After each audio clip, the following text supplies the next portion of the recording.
નમસ્કાર મિત્રો, આજે એક એવા સંબંધની વાત કરવાની છે જે સંબંધ છે એની મિસાલો, એના ઉદાહરણો પહેલાના જમાનાના લોકો આજના છોકરાઓને આપે છે. પરંતુ હવેની જે પરિસ્થિતિ, હવેની જે સદી છે એમાં અનેક એવી ઘટનાઓ સામે આવે છે જે એ પવિત્ર સંબંધને શમશાર કરતી હોય છે. પતિ અને પત્નીનો સંબંધ અનેક મિનમેઘ અને અનેક ખટરાગ પછી પણ આ બંને પહેલા આખું જીવન એક સાથે ચાલે છે એવું આપણા દાદા દાદીને, આપણા ગઢિયા બુઢાઓને કહેતા આપણે સાંભળ્યા છે. પરંતુ હવે આ જે વાત ખોટી સાબિત થાય છે. એક ઘટના બની ગોકુળિયા ગોંડલમાં, જેનાથી એ ગોકુળિયું ગોંડલનો એક એવો પવિત્ર સંબંધ જે કલંકિત થઈ ગયો. શું ઘટના બની છે વિગતે વાત કરીશું, પરંતુ એ પહેલા કહી દઉં, આપ ગુજરાત તકનો ક્રાઇમનો શો જોઈ રહ્યા છો. આપની સાથે હું જ્યોતિકા.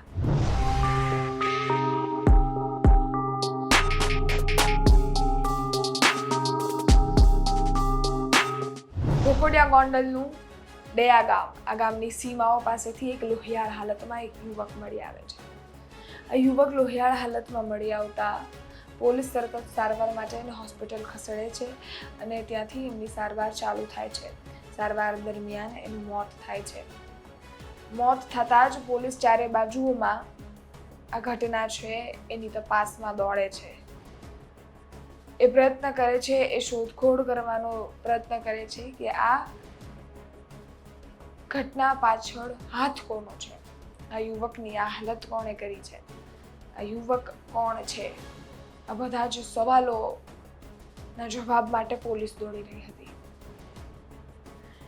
એકાએક જ આ યુવક છે, એની પત્ની છે, એના લગ્ન થઈ ગયા છે, આ 33 વર્ષીય યુવક છે.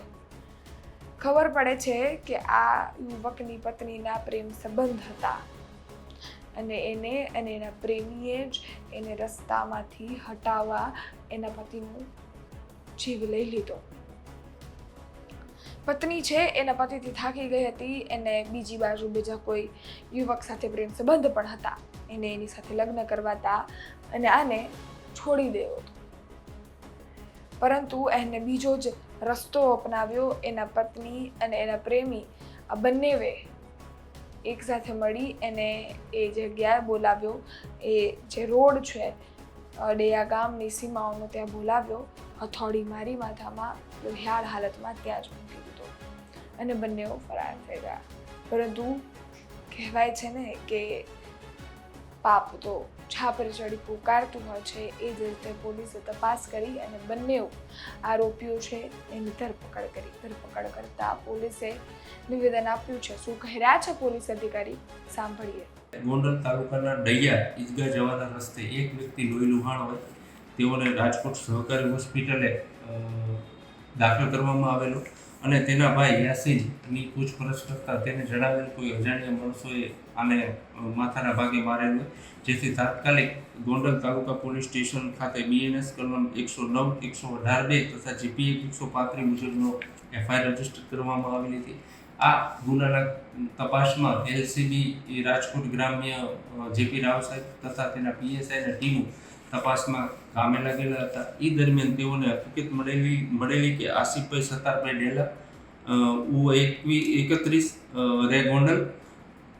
બીજા નંબરમાં આજે ઈજા પામનાર છે તેના પત્ની નામિયા, વાઇફ જુનેદભાઈ ઇબ્રાહીમભાઈ કમીર, જાતે મેમણ રે ગોંડલ વાળાઓની ઊંડાણપૂર્વક તપાસ થતાં તેને જણાવેલું કે આ નાબિયા અને આ આસિફભાઈને પ્રેમ સંબંધ હોય અને આ નાબિયા અને તેનો પતિ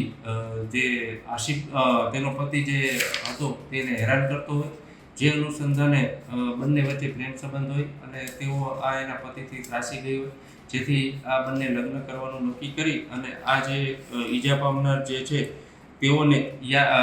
તેઓને મારી નાખવા માટે ભેગા મળી કાવતરું રચેલું હોય અને તેઓને આ અશરફે નામિયાના કહેવાથી જે ડૈયા ગામના ઈદગાહ પાસે રસ્તે બોલાવી હથોડીના ઘા વડે માથામાં મારી તેઓને ઈજા પહોંચાડેલી હોય.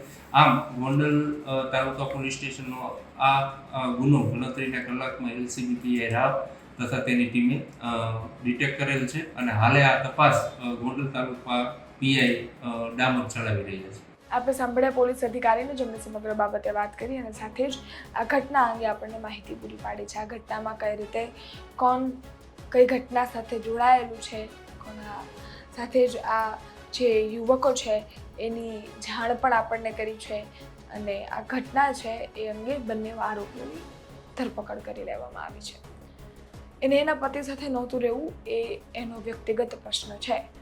એને નહોતું જ રહેવું, એની પાસે વિકલ્પ તો ઘણા હતા. એ એને છૂટાછેડા આપી અને એમને જેની સાથે લગ્ન કરવા હતા એમની સાથે કરી શકત, પરંતુ એણે તો વિકલ્પ જ બીજો ચૂન્યો. એણે એ યુવકનો જીવ લેવાનો વિકલ્પ પસંદ કર્યો. જીવ લઈ પણ લીધો, પરંતુ હવે એ પણ એ જ જેલની ચક્કી પીસશે. લગ્ન અને એ યુવક સાથે જીવન આગળ જોવાની તો વાત જ આગી રહી ગઈ. તમારું શું માનવું છે આ ઘટના અંગે? કોમેન્ટ ચોક્કસથી કરજો. આવતીકાલે ફરી મળીશું નવી ક્રાઇમ સ્ટોરી સાથે 9 વાગે. ત્યાં સુધી સજાગ રહો, સુરક્ષિત રહો. ધન્યવાદ.